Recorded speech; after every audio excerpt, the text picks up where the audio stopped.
सुप्रभात, नमस्कार, स्वागत है आप सभी का आपके अपने YouTube channel yes ITI technical classes में। तो जितने भी साथी हैं क्लास से जुड़ जाइए। जैसा कि आपको पता है कि एम्प्लॉयबिलिटी स्किल की इससे पहले हमने 3 क्लासेस ले चुके हैं, जिसके अंतर्गत हमने 30 प्रश्नों को पढ़ लिया है। सारे प्रश्न इसेंशियल डिजिटल स्किल चैप्टर से लिए गए हैं। आज का जो क्लास है इसेंशियल डिजिटल स्किल चैप्टर के ही महत्वपूर्ण प्रश्नों को हम देखेंगे। तो जितने भी स्टूडेंट फर्स्ट ईयर में हैं उन सबके लिए क्लास है और काफ़ी इम्पोर्टेंट है। जैसा कि आपको पता है कि एम्प्लॉयबिलिटी स्किल एक कॉमन सब्जेक्ट है। इस सब्जेक्ट को फर्स्ट ईयर के सारे स्टूडेंट को पढ़ना अनिवार्य होता है, जिसमें आपको 25 प्रश्न पूछे जाते हैं। टोटल अंक 50 नंबर के होते हैं। इस सब्जेक्ट को पास करना अनिवार्य होता है। तो साथियों, वीडियो में आगे बढ़ते हैं इससे पहले आपको बता दें कि यदि आपको PDF चाहिए तो डिस्क्रिप्शन बॉक्स में जा कर के टेलीग्राम चैनल को ज्वाइन कर लीजिए। चैनल पे नए हैं तो चैनल को सब्सक्राइब कर लीजिए, बेल आइकन प्रेस करके ऑल पे क्लिक कर दीजिए। इसी तरह की वीडियो इस चैनल के माध्यम से आप तक पहुंचाई जाती है।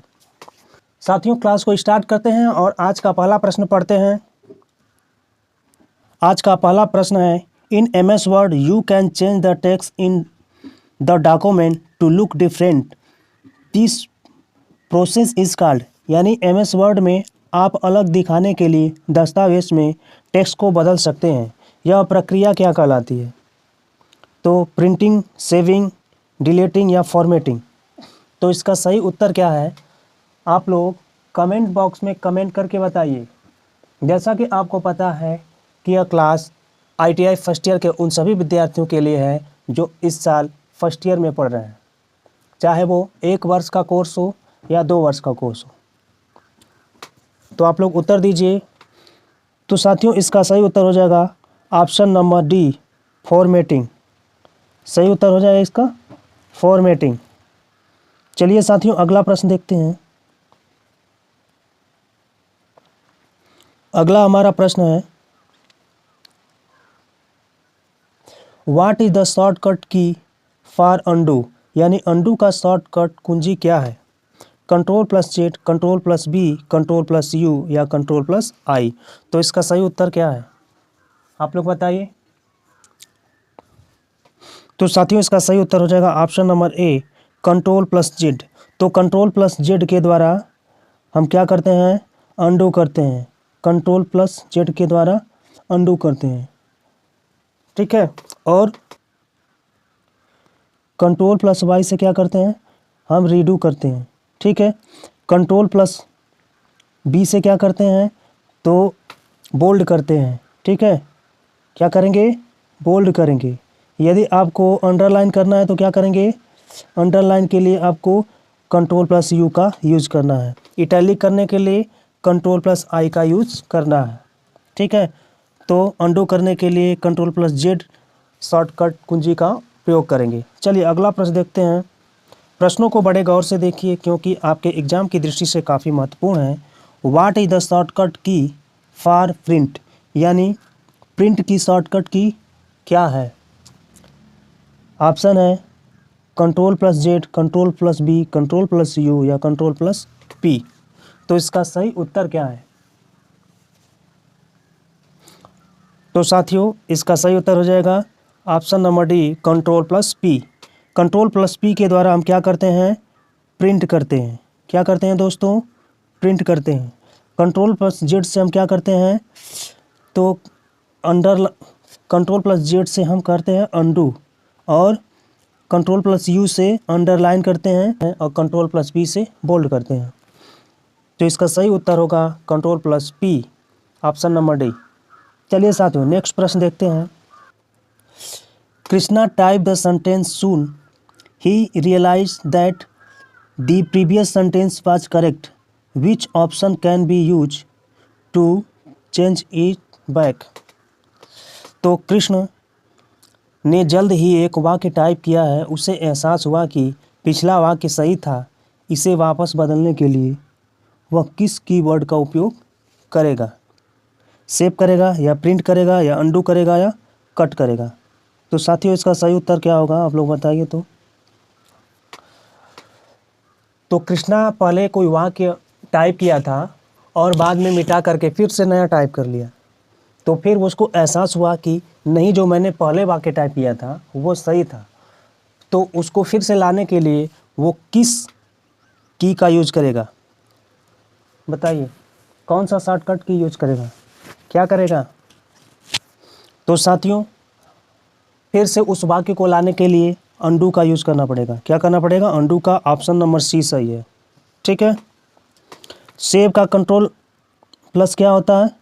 सेव के लिए जो शॉर्टकट की होती है कंट्रोल प्लस यस होता है। प्रिंट के लिए कंट्रोल प्लस पी होता है। कट के लिए कंट्रोल प्लस एक्स होता है। ठीक है। चलिए अगला प्रश्न देखते हैं, प्रश्न संख्या 35 number. Paul want to save his Word document of a project which layout format should be he use for all official document. तो पॉल एक प्रोजेक्ट के अपने वर्ड दस्तावेज को सहेजना चाहता है, उसे सभी आधिकारिक दस्तावेजों के लिए किस लेआउट प्रारूप का उपयोग करना चाहिए? पोर्ट्रेट, लैंडस्केप, कट या फिर अंडू। तो इसका सही उत्तर क्या होगा, आप लोग बताइए। तो साथियों इसका सही उत्तर हो जाएगा ऑप्शन नंबर ए, पोर्ट्रेट। तो साथियों जैसा कि आपको पता है कि पोर्ट्रेट इस तरह का अगर पेज रहेगा तो पोर्ट्रेट रहेगा, अगर इस टाइप का पेज रहेगा तो इसको क्या बोलेंगे? लैंडस्केप बोलेंगे। लैंडस्केप बोलेंगे। इससे क्या पढ़ेंगे? पोर्ट्रेट। चलिए अगला प्रश्न देखते हैं। Dash is a tool to organise a large account of data in an easy and understandable way. यानी डैश बड़ी मात्रा में डेटा को आसान और समझाने योग्य तरीके से व्यवस्थित करने का एक उपकरण है। तो एक्सेल है, क्रोम है, या पेंट है, या प्रिंट है। तो साथियों इसका सही उत्तर क्या होगा? तो साथियों इसका सही उत्तर हो जाएगा ऑप्शन नंबर ए, एक्सेल। तो एक्सेल में आपको पता है कि कितना भी बड़ा से बड़ा कैलकुलेशन करना हो, कितना भी डाटा आपको सेव करना हो तो एक्सेल के माध्यम से सेव कर सकते हैं। ठीक है। उसको व्यवस्थित कर सकते हैं और वह आसान और समझने योग्य डाटा आप बड़ी मात्रा में बना सकते हैं। तो इसके लिए हम एक्सेल का यूज करेंगे। चलिए साथियों अगला प्रश्न देखते हैं। अगला प्रश्न है 37 number. Which of the following can be done using Excel. Excel का उपयोग करके निम्नलिखित में से क्या किया जा सकता है? Save the document, make complicated calculation with numbers, print the document, all of the above। उत्तर बताइए।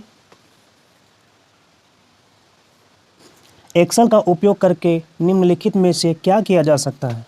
Save the document, make complicated calculation with number, print the document, all of the above. तो साथियों इसका सही उत्तर हो जाएगा option number D, all of the above. आप MS Excel के द्वारा डॉक्यूमेंट को सेव भी कर सकते हैं और किसी नंबर के साथ कैलकुलेशन भी बना सकते हैं। ठीक है। और डॉक्यूमेंट को प्रिंट भी कर सकते हैं। चलिए अगला प्रश्न देखते हैं, प्रश्न संख्या 38 number. Each new page in the Excel worksheet is called a. यानी एक्सेल वर्कशीट में प्रत्येक नए पेज को क्या कहा जाता है? सीट, रो, कॉलम या सेल।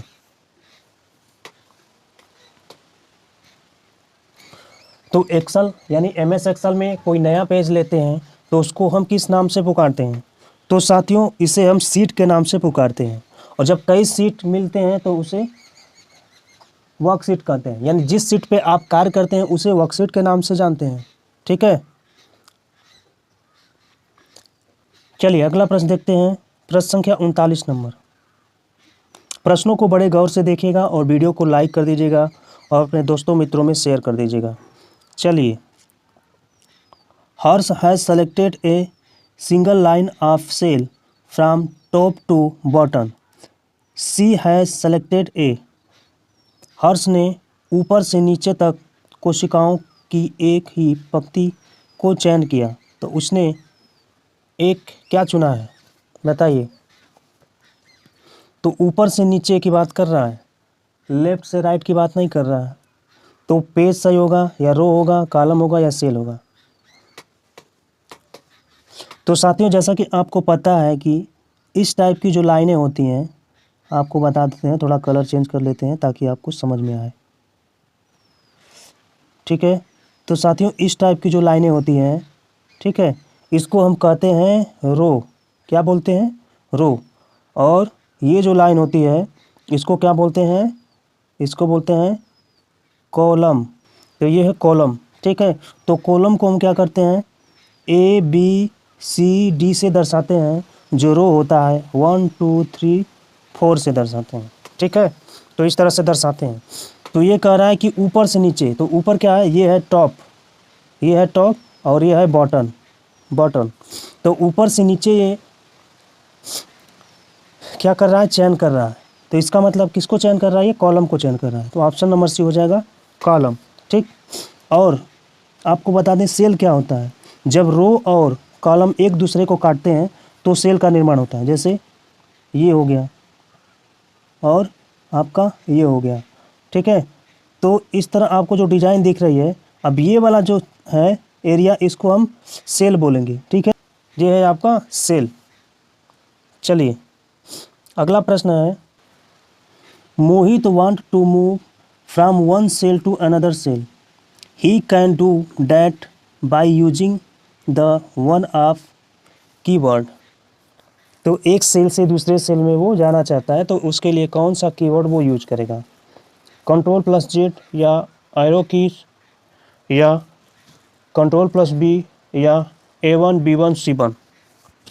बताइए। तो साथियों आपको पता है कि Ctrl+Z से क्या करते हैं? हम अनडू करते हैं। ठीक, और एरो की से हम क्या करते हैं? वन सेल से अनदर सेल यानी दूसरे सेल में जाते हैं। ठीक है, समझ में आ रहा है कि नहीं? और Ctrl+B से क्या करते हैं? बोल्ड करते हैं। ठीक, और ये जो है आपका सेल का नाम है। ठीक, A1 B1 और C1, यानी A1 से C1 तक आपको क्या करना है? सेलेक्ट करना है। तो साथियों इसका सही उत्तर हो जाएगा option number B, arrow keys. इसको कहते हैं एरो कीज, ये एरो कीज है। ठीक, तो साथियों आज की क्लास का ये अंतिम प्रश्न था।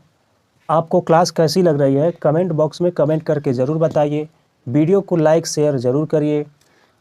अपने दोस्त मित्र को बताइए कि एम्प्लॉयबिलिटी स्किल की क्लास चल रही है, जिसके अंतर्गत इसेंशियल डिजिटल स्किल के चैप्टर को पढ़ाया जा रहा है। ठीक है, तो चैनल पे नए हैं तो चैनल को सब्सक्राइब कर दीजिए, बेल आइकन प्रेस करके ऑल पे क्लिक कर दीजिए। इसी तरह की वीडियो इस चैनल के माध्यम से आपके लिए प्रोवाइड कराई जाती है। तो चलिए साथियों, मिलते हैं अगले क्लास में। तब तक के लिए जय हिंद। टेलीग्राम चैनल है उसको ज्वाइन कर लीजिएगा। ठीक है।